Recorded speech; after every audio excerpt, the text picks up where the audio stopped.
बिस्मिल्लाहिर्रहमानिर्रहीम। अस्सलाम वालेकुम। उम्मीद आप सब लोग खैरियत से होंगे। अल्लाह पाक आप सबको अपने हिफ्ज़ व ईमान में रखे, आमीन।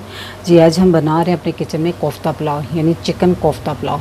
ठीक है, तो जो कोफ्ता लवर लोग हैं कह लें कि उनके लिए बहुत बेहतरीन डिश है, बहुत मज़ेदार बनने जा रही हैं। तो रेसिपी शुरू करने से पहले जो लोग मेरे चैनल पर नए हैं काइंडली वो सब्सक्राइब करें, साथ में बेल के बटन को ज़रूर दबाएँ ताकि मेरी हर नई वीडियो सबसे पहले वो देख सकें। तो रेसिपी शुरू करते हैं। कोफ्ता पुलाव बनाने के लिए मैंने इसमें चिकन लिया है बोनलेस, उसकी छोटी छोटी बोटी देख लें कर ली है, और इसको मैंने वॉश करके छलनी में डाल के रखा हुआ है ऐसा। ठीक है, ताकि इसका जितना ज़ायद पानी है बिल्कुल निचड़ जाए और ये बिल्कुल खुश्क हो जाए। ठीक है, इसमें पानी नहीं होना चाहिए। और इसमें मैंने चावल लिए हैं 1 किलो। ठीक है, और इसको मैंने चुन के अभी रखा हुआ है। अब मैं कोफ्ते बनाना शुरू, साथ ही मैं इसको भी भिगो दूँगी। ठीक है, उतनी देर में जितनी देर कोफ्ते तैयार होते हैं चावल भी भीग जाएंगे। तो सबसे पहले हम कोफ्ते बनाएंगे, तो दूसरे स्टेप में हम बनाएंगे चावल। सबसे पहले मैं चॉपर में डालूंगी मीडियम साइज़ की प्याज, इस तरह मोटा मोटा मैंने इसको काट लिया हुआ है, और 2 टेबलस्पून धनिया और 4 अदद दरमियाने साइज़ की हरी मिर्चें हैं वो डाल दूंगी। पहले थोड़ा सा मैं इन चीज़ों को चला लूँगी।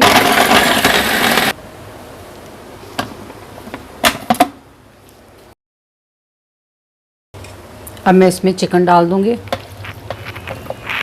अगर आपके पास चॉपर नहीं है तो आप कीमे वाली मशीन से बाज़ार से ही मसलन कीमा निकलवा सकते हैं। अब मैं इसमें डाल दूँगी 1 टेबलस्पून लहसुन अदरक का पेस्ट। अब मैं इसमें डालूँगी कुछ पाउडर मसाले, हाफ़ टी स्पून गर्म मसाला, 1 टीस्पून ज़ीरा पाउडर, 1 टीस्पून नमक, ये भर के नहीं है, थोड़ा सा कम है, और 1 टीस्पून लाल मिर्च का पाउडर। ठीक है, और 3 टेबलस्पून भरकर मैंने लिया है बेसन, इसको मैंने हल्का सा रोस्ट करके ठंडा कर लिया है। ठीक है, अच्छा, ये मैं 600 ग्राम चिकन लिया, और ये 1 टेबलस्पून घी। आप इसकी जगह बटर, ऑयल कुछ भी डाल सकते हैं, इससे कोफ्ते बहुत मुलायम और सॉफ्ट से बनेंगे।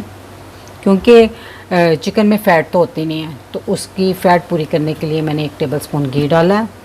तो अब हम इसको अच्छे से पीस लेंगे।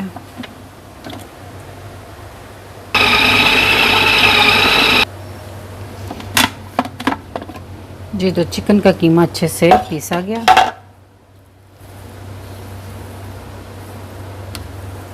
तो अब हम इसे किसी बाउल में ट्रांसफ़र कर लेते हैं। जी, हाथों को थोड़ा सा ऑयल लगा के पहले ग्रीस कर लेंगे और थोड़े थोड़े कोफ्ते बनाते जाएंगे। थोड़ा थोड़ा कीमा लेके आपने जिस साइज़ के बनाने उस साइज़ के बना लें।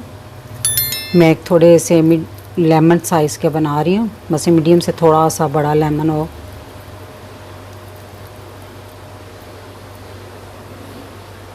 ठीक है, इसी तरह हम सारे कोफ्ते बना के रख लेते हैं। अभी एक फ्राई पैन में मैंने ऑयल गर्म होने के लिए रख दिया है, तो ये जैसे ही थोड़ा सा गर्म होता है तो हम इसमें कोफ्ते डाल के फ्राई करेंगे। ऑयल को बहुत ज़्यादा गर्म नहीं करना। कोफ्ते डालने के बाद चंद सेकंड आपने इसको नहीं हिलाना। अब थोड़ी देर बाद हम इनकी साइड पलट लेंगे। हमने इसको बहुत ज़्यादा कलर नहीं देना, बस हल्का हल्का फ्राई करना। दूसरी साइड से भी हल्के हल्के हो गए हैं, तो अब हम इसे निकाल लेंगे। 600 ग्राम कीमे में तकरीबन ये 28 कोफ्ते बन गए। आधे कोफ्ते मैंने डाल के फ्राई कर लिए, और बाकी आधे के भी अब मैं इसमें डाल के फ्राई कर लूँगी। एक कढ़ाई में मैंने 1 कप ऑयल डाल दिया है, ये तकरीबन 200 ग्राम ऑयल है, और ये वही ऑयल है जिसमें मैंने कोफ्ते फ्राई किए थे, उसको छानकर मैंने इसमें डाल दिया बर्तन में। और अब इसमें 2 बड़े साइज़ के प्याज, यानी मीडियम से थोड़े से बड़े थे, उनको मैंने इस तरह स्लाइसेस में काट के इसमें डाल दिया, और इसको गोल्डन ब्राउन होने तक फ्राई करेंगे हम। जी, तो प्याज देखें हल्की सी गोल्डन हो गई है, तो इस पॉइंट पे हम डाल देंगे 2-3 टेबलस्पून पानी, ताकि प्याज मज़ीद ब्राउन होना रुक।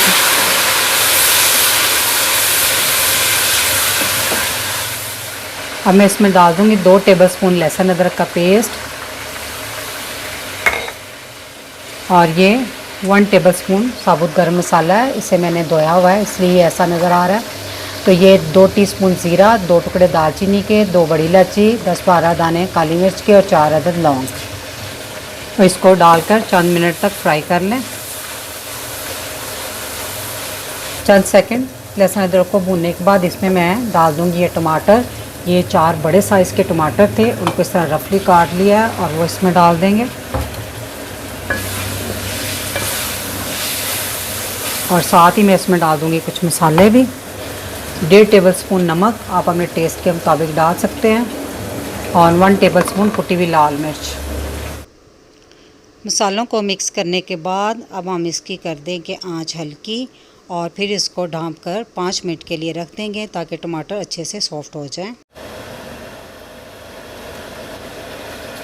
5 मिनट हो गए हैं, टमाटर सॉफ्ट हो गए हैं और नमक मिर्च भी इसके साथ ही भुनी गई है। तो अगर टमाटरों में थोड़ा सा पानी हो, इस टाइम छोड़ा हो ना इसने, तो थोड़ी सी आंच तेज़ करके वो टमाटरों का पानी अच्छे से खुश्क कर जी। टमाटरों का पानी खुश्क करने के बाद इसमें हम डाल देंगे अब कोफ्ते। तो कोफ्तों को थोड़ा सा भून लें, इसमें वैसे फ्राई किए हुए हैं, बस चंद सेकंड तक भून लें इसको। कोफ्तों के चंद सेकंड भूनने के बाद अब मैं इसमें डाल दूँगी ये 8 अदद कह लें कि आलू बुखारा है, खुश्क आलू बुखारा, ये मैं इसमें डाल दूँगी। 8 दाने हैं ये, और ये 8 अदद ही छोटी हरी मिर्चें ली हैं, आप अपनी पसंद से डाल सकते हो। और इनको थोड़ा थोड़ा बीच में कट लगा लिया हुआ मैंने, वो भी इसमें डाल दूँगी। साबुत ही डाल दूँगी, आप चाहे तो काट के डाल सकते हैं। और नमक मिर्च का इस्तेमाल आप अपने टेस्ट के मुताबिक कम या ज़्यादा इसमें कर सकते हैं। अब हम इसमें डाल देंगे पानी। तो पानी जी मैंने चावल लिए थे 1 किलो और इस प्याली से मैंने माप किया था, ये 4 प्याली चावल हैं, तो इसमें मैं 6 प्याली पानी डालूँगी इसी के हिसाब से।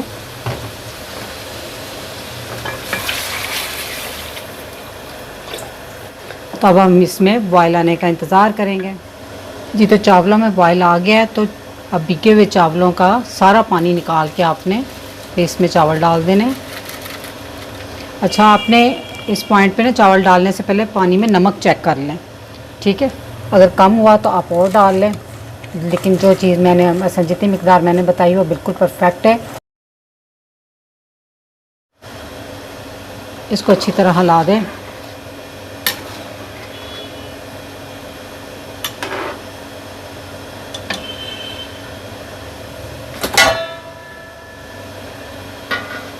अब मैं इस पर ढक्कन रख दूँगी थोड़ा सा इस तरह करके, और मीडियम आंच पर, मीडियम हाई आंच पे इसका पानी खुश्क करेंगे। आंच हम फुल से थोड़ी कम रखेंगे। चावलों का पानी खुश्क हो गया, तकरीबन थोड़ा थोड़ा सा रह गया, तो इस पॉइंट पे हम एक दफ़ा हिला देंगे। इससे पहले मैंने इस चावलों को बिल्कुल नहीं हिलाया। चावलों में चम्मच ज़्यादा नहीं मारना चाहिए, नहीं तो चावल टूट जाते हैं। बस ये हल्का हल्का पानी है इसमें, ठीक है। तो इस पॉइंट पे हम इसको दम लगा देंगे। इस पर रख दूँगी ढक्कन। दम लगाने के लिए मैं इसके नीचे रखूँगी तवा, जो दूसरे चूल्हे पे मैंने अच्छे से गर्म कर लिया है। तो अब इस पर रख दूँगी मैं पतीली।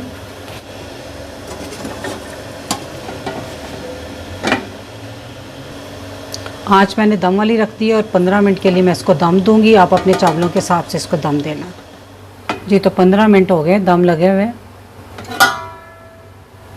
माशाल्लाह से बहुत प्यारी खुशबू आ रही है और बहुत ज़बरदस्त चावल बने हैं, शक्ल से ही लग रहे हैं। तो अब हम इसको हिला लेंगे। अच्छा, आप जब भी हिलाएं ना तो 5 मिनट इसकी भाप निकाल के ना तो फिर हिलाया करें, उससे ये होता है चावल बिल्कुल नहीं टूटता।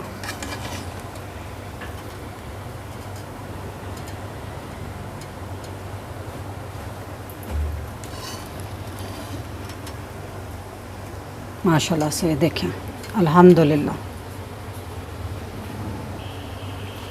माशाल्लाह से देखें, खिले खिले चावल पके हैं, बहुत ही प्यारे चावल बने हैं और जायके में भी ये लाजवाब हैं।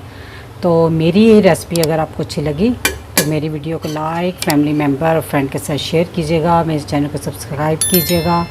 अल्लाह पाक आप सबको खुश रखे और मुझे अपनी दुआ में याद रखिएगा। अल्लाह हाफिज़।